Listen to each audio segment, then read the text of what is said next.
The official results of Egypt's two-stage referendum on the Islamist-penned constitution have been announced, showing the controversial charter has passed with 64% in approval. The voter turnout was low, with only 33% of eligible voters casting their ballots. Murad Ali, the spokesman for the Muslim Brotherhood's Freedom and Justice Party, which backs the new constitution, said the main focus now was on moving the country forward. So we need to develop some of the laws, especially for the election of the People Assembly.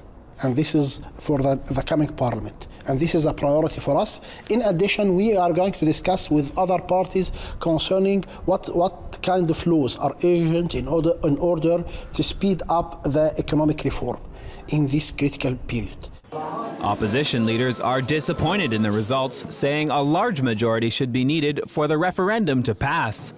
I think even if the majority will say no or will say yes, this will not be a justification to approve this constitution, because in my opinion a constitution that does not get more than 70% is not a constitution that can govern the country.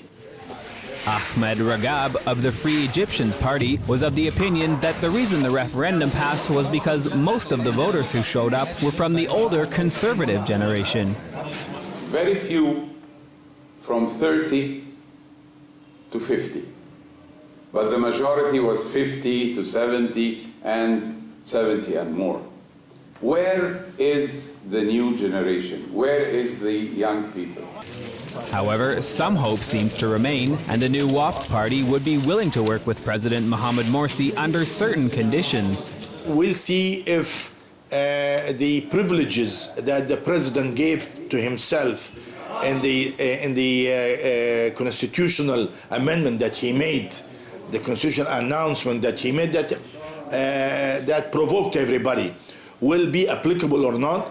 If he actually withdrew that constitutional amendment, then we might consider talking to the president and his group. The Free Egyptians Party says the situation can be rectified once Parliament is in session. We will work on the next step. The next step is the Parliament. So we want to put more people from the liberal side in the Parliament. And if we're in the Parliament, 100 people in the Parliament can change the Constitution very easily. We can rewrite the Constitution again. Such optimism may not be shared by the people on the streets, and protesters set tires alight to block traffic after the results were announced. With so many protests leading up to the referendum over the Constitution, it is hard to see how such a divisive document will help stabilize the country after less than a quarter of eligible voters gave it their approval.